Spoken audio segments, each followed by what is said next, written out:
Technology. It's everywhere. It's changed how we live, work, and even love. It's connected us in ways we never imagined. But, like a bad date, it can also be incredibly intrusive. Technology has made our lives easier. We can order groceries from bed. We can video chat with family across the globe. But this ease comes at a cost. Our privacy is often the price we pay. Think about it. Every click, every search, every like is tracked.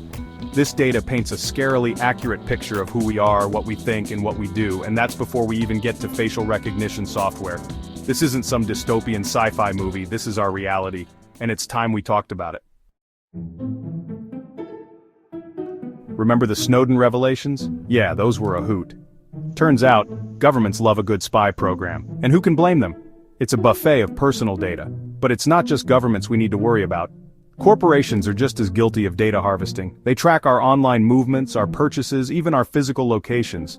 This constant surveillance erodes our privacy. It creates a chilling effect on free speech.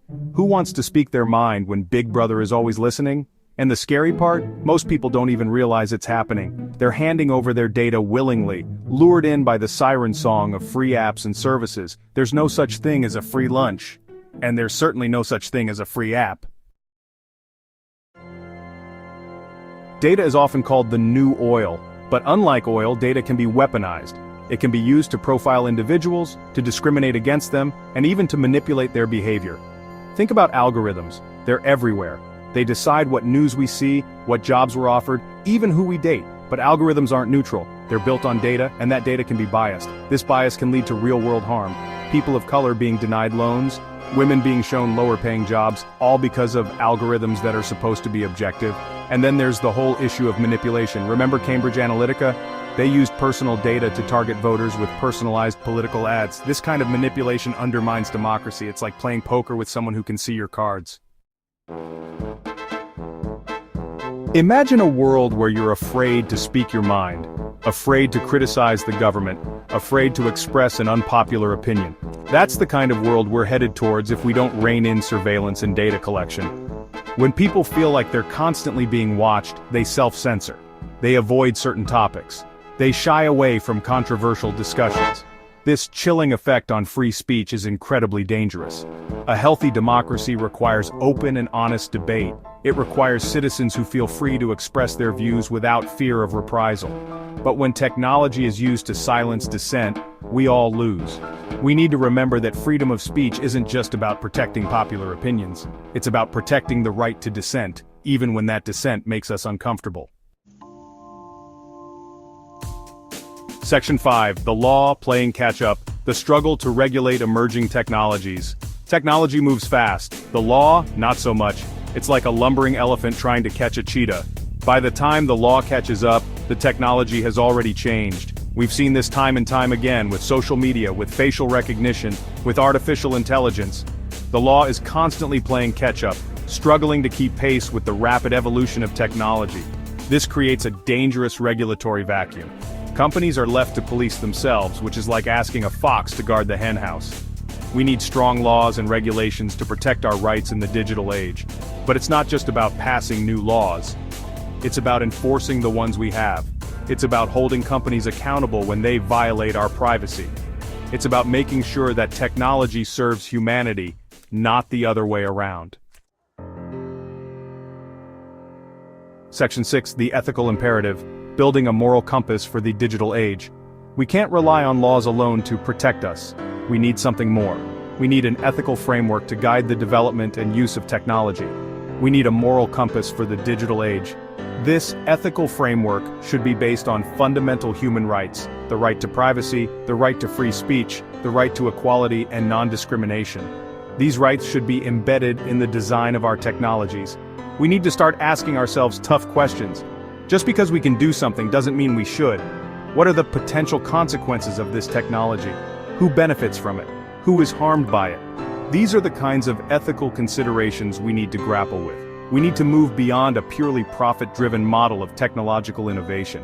We need to start thinking about the social impact of our creations. We need to build technology that serves humanity, not the other way around.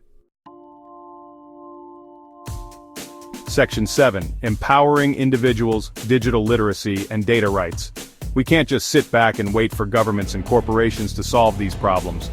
We need to take action ourselves. We need to become more digitally literate. We need to understand our data rights. Digital literacy is essential in the 21st century. It's about understanding how technology works. It's about knowing how to protect yourself online. It's about being able to critically evaluate the information we consume. We also need to be aware of our data rights. Do you know what data companies are collecting on you? Do you know how they're using it? Do you know your rights under the law? These are all important questions to ask. We need to start treating our data like we treat our money. We need to be careful who we give it to. We need to understand the terms and conditions. And we need to demand transparency and accountability from the companies that hold our data.